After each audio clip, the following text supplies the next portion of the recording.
They always said I was too sensitive. You overthink everything, Evelyn. It wasn't that serious. You're being dramatic again. First, I believed them. That maybe I was the problem. That maybe my emotions were just too loud for this world. I kept trying to shrink myself. Quieter laughs, shorter sentences, smaller dreams, just to fit into their version of who I should be. A background character in my own life. Seen but not heard. The house I grew up in, my mother's house, used to smell like warm bread and lavender. Now it reeked of courtroom documents and cold ambition. My stepfather, Gregory, moved in 2 weeks after my mother died. His son, Travis, 3 months after that. And somehow, piece by piece, room by room, they made it theirs. Before I share how everything changed in my life, feel free to comment where you're watching from, and unsubscribe if you've ever known the pain of family turning their back on you. I was 27, an adult. But inside that house, they made sure I felt like nothing more than a guest overstaying her welcome. Gregory was a master manipulator, the kind who smiled too wide and always spoke just a few decibels too loud, like he was performing for a silent camera. My mother used to call him charming. I called him a liar. She never liked confrontation, so she'd always shushed me when I questioned him. When she passed, everything changed. The will, which she had promised to update, never showed up. The estate, which was supposed to go to me, somehow fell under Gregory's name. They said I had mental instability, citing stress breakdowns I had in college, taken out of context. I wasn't unstable. I was grieving. And they twisted that grief into ammunition. 3 months after the funeral, I received a court summons. They were trying to declare me legally unfit to inherit anything. Travis, smug as ever, smirked across the dinner table the night before. You should have seen it coming, Eve, he said, swirling scotch in his glass. No one wants a mentally unstable CEO running the family name. What family name? Snap. Gregory didn't even flinch. He just said, it's best if you leave quietly. We'll handle the estate. You need rest. I wanted to scream. Instead, I packed a duffel bag and walked out. No goodbyes. No answers. Just silence. That night, I sat in my car outside a rented room in a rundown motel, staring at a blank ceiling and letting the weight of it all crush me. Not just the betrayal, but the years of gaslighting. The rewiring of my own self-worth. They called me crazy. So I became calculating. What they didn't know, what they never bothered to ask, was what I'd been building in secret. 3 years earlier, I'd begun coding an AI framework under a pseudonym. Dawn Iverson. What started as a side project turned into something far more powerful. A decentralized intelligence system that could process legal documents, detect fraud patterns in accounting records, and aggregate hidden trails in property ownership and business holdings. It was born from curiosity. It matured from necessity. I'd already been suspicious of Gregory even before my mother's death. So I stored every receipt, every overheard conversation, every screenshot, every offhand comment about shell companies and real estate flips in Panama. All encrypted. All backed up. And now I had nothing left to lose. I rented a studio apartment in the city. Lived small. Worked nights. Ate rice and eggs for weeks. But every hour I wasn't sleeping, I was building. Building Dawn. Training her. Feeding her data. And watching the pieces fall into place. By year 2, I had enough to report Gregory and Travis for embezzlement. But I waited. I wanted it to matter. I wanted to walk into court not just to win, but to bury them. So I kept silent. 6 months before the final court hearing, something shifted. Gregory filed an additional motion to fully remove me from the family trust. Travis was announced as acting head of the estate. They weren't just trying to erase me. They wanted to replace me. I didn't cry. I didn't scream. I went to work. Through a private LLC, I sold Dawn's beta access to a cybersecurity firm for $18 million.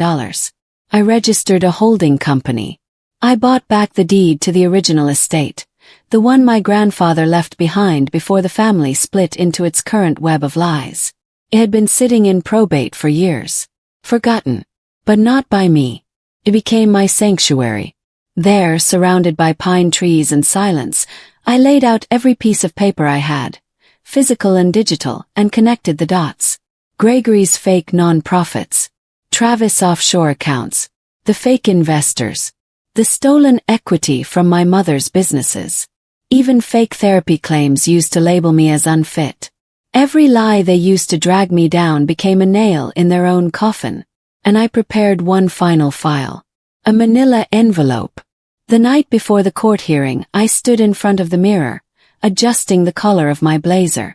I didn't recognize the woman looking back at me. Gone was the teary-eyed daughter who begged to be seen. In her place stood someone sharper, harder, martyr. This wasn't about revenge anymore. This was about truth. And making them feel every ounce of the silence they forced on me. I arrived at the courtroom 10 minutes early. Gregory was already there, talking to the press, spinning tales about his unstable stepdaughter, who had fallen apart after her mother's death. Travis smiled for the cameras. I didn't say a word, just walked in, sat down, placed the manila envelope in front of me. Inside. Oh. But that's not where this story ends. That's where it turns. Because as the judge entered the room and called us to attention, I saw it, the slight twitch in Gregory's jaw, the way Travis tapped his foot just a little too fast. And I knew. They thought I'd disappear quietly. They never thought I'd come back with power. I looked up, met the judge's eyes, and slid the envelope forward. This, I said calmly, is everything. The judge's hand hovered for a moment above the final document in the envelope. You could see the hesitation, the weight of it, the way he inhaled and held the breath just a beat too long before speaking again. Court will take a recess, he announced, voice tight, knuckles white as he gripped the folder. This is significant. Bailiff, secure the doors. You could almost hear the gasp ripple through the room. Gregory turned to his lawyer. Travis leaned forward as if he could peer inside the judge's mind and take back whatever he'd just seen. Too late. I didn't move. Didn't blink. I let the chaos swirl around me while I remained still, the eye of the storm. This was my moment of silence. My justice in motion. They had called me unstable, but it was their foundation that crumbled. The envelope contained a spiderweb of documents, most gathered through Dawn's intelligence system, others manually verified by investigators I hired privately. The top 3 sheets laid out the core crimes. Embezzlement. $2.3 million siphoned from my late mother's charitable foundation into 2 shell companies registered in the Cayman Islands. Real estate fraud. Multiple forged signatures across property transfers, including mine, which they claimed I'd signed while institutionalized. I never was. False medical documentation. 2 psychiatrists, both paid off, had filed evaluations labeling me mentally unstable. But one had his license suspended 5 years ago. The other didn't exist. Beneath those, the details deepened. Flowcharts, receipts, wire trails, fake board meeting notes. Even hidden camera footage from a family meeting I was excluded from, showing Travis joking. Just push the crazy narrative. No one questions a breakdown. Their laughter played on a small USB drive I had included. When we reconvened an hour later, the courtroom looked different. Tighter. Answer. The judge returned, flanked by 2 federal officials. Travis looked like someone had pulled the plug on his bravado. Gregory's skin had turned a sickly shade of gray. His hands trembled as he tried to hold a glass of water. The judge cleared his throat. In light of the evidence provided and after verification with federal channels, this court is placing a temporary freeze on all assets under Gregory Marsh and Travis Marsh, pending investigation. He looked directly at me then. Miss Evelyn Roth, the court recognizes you as the primary heir to the estate of Madeline Roth. Further, we will be issuing a protective order to prevent further retaliation while the investigation is underway. Gregory stood, voice raised. This is a setup. She's manipulating the system. I turned to him for the first time. Is that what it feels like? I said quietly. To have the truth used against you. The media descended fast. By evening my name was trending. Not as the unstable daughter they had painted, but as the silent genius who unspooled a family empire one thread at a time. They still didn't know about Dawn. They didn't know about the LLC. Or the land I'd quietly purchased under their noses. Land they once sold for pennies, now worth millions after rezoning changes I lobbied for in silence. They didn't know I had quietly reacquired my mother's first business and restructured it under a holding trust. They didn't know their legacy was already mine, because while they were busy trying to erase me, I was rebuilding everything they forgot to guard. But none of that mattered to me as much as what happened the next morning. I walked into my mother's old study. The room was just as she'd left it. Dusty, sunlit, filled with the soft scent of cedar and jasmine. Her handwriting still lingered in the margins of books. Her scarf still draped on the back of the chair. I opened the closet and pulled out a small black notebook, hers. Inside, her handwriting stretched across the front page. To Evelyn. I know you'll understand more than anyone. Don't let them make you doubt your mind. You're not fragile. You are forged. I held that line like a thread of light in my chest. It wasn't over. Gregory and Travis still had lawyers. Still had influence. The next phase would be uglier. Backdoor deals, press campaigns, desperate accusations. But I was no longer playing defense. I had my legal team in place. I had the vault of evidence still untouched. And I had something they could never buy. Silence. Not the absence of words, but the presence of strategy. I didn't respond to press. Didn't give interviews. I let the story shape itself through what I released. Careful leaks, digital drops, and perfectly timed public records. Let them chase ghosts while I shaped the next move. 1 week later, I received a formal invitation. Private settlement offer. Travis wanted to resolve this quietly for the good of the family. It was almost funny. I replied with one line. You already made it loud. I had no intention of settling. Not until every false claim was retracted publicly. Not until they admitted what they did. Not until the world saw what gaslighting looks like when the victim has a map, a compass, and a spotlight. And not until my mother's name, the one they used for profit, was cleared in every public record. They took her dignity when they couldn't take her love. Now I was taking it back. But beneath it all, behind the planning and power moves, the real revenge wasn't about headlines or asset freezes. It was watching them unravel. Gregory, used to being the master of every room, now being questioned by junior reporters on courthouse steps. Travis, once the heir apparent, now begging for legal mercy in backroom emails. And me. I never raised my voice. I never threw a punch. Built a vault. I buried my grief inside it. And when the time came, I opened it. And let the truth burn everything down. Revenge is never as loud as people think. It doesn't crash through walls or scream in courtrooms. Real revenge. It's quiet. It's the silence after the verdict. The phone that doesn't ring back. The invitation they never get. The table where they no longer have a seat. That's what Gregory and Travis were left with. Silence. Not from me. From the world that had once cheered them on. 2 months after the court froze their assets, the investigation reports were released. Every news outlet ran with the same headline in a dozen variations. Family estate scandal. AI evidence uncovers years of fraud. Stepfather, son duo under federal probe for real estate theft. But the one that meant the most to me.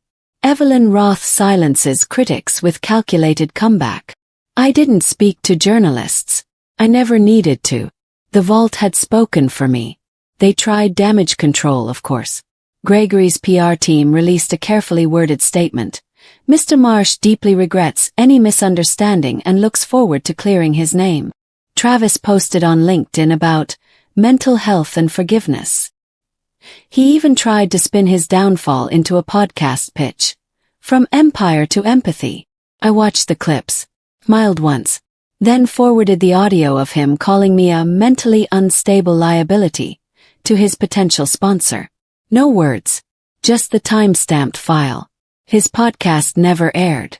But as much as the collapse of their image satisfied me, I knew real victory would come when I reclaimed what mattered most. My mother's legacy. The original estate was crumbling when I returned. The walls bore the scars of time and neglect. Shattered windows, sagging floors, weeds choking the garden my mother once planted by hand. But beneath the decay, there was still history, still bones of beauty. So I hired a team, not flashy contractors like Gregory would have. Real people. Local builders, artists, designers who understood restoration over reinvention.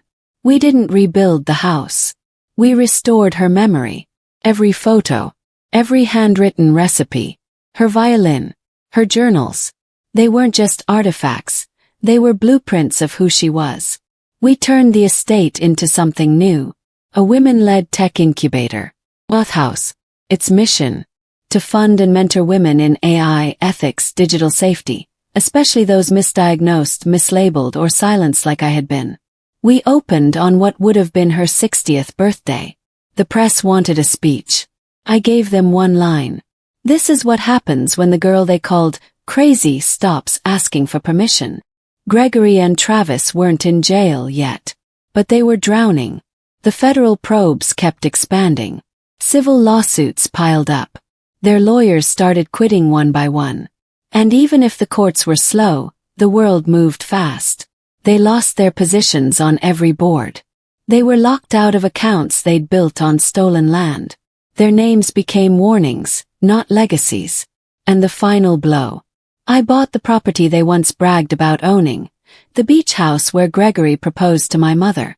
I turned it into transitional housing for young women fleeing financial abuse. Because I understood now. Revenge wasn't fire. It was light. One evening, 6 months after the trial, I stood on the same steps where I had once been escorted out, my reputation shredded and name erased. Only now I was being interviewed by Forbes.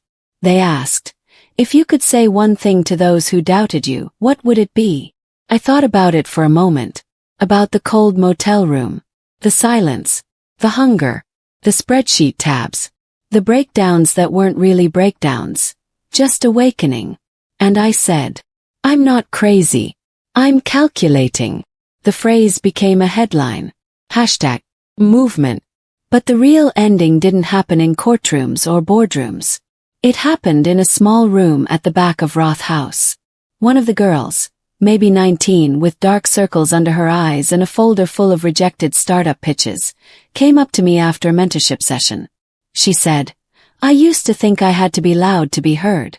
But you made me realize, I just need to be smart, strategic, unapologetic. And I smiled. 'Cause that was it. That was the victory. Not making Gregory and Travis fall, but showing women like her how to rise.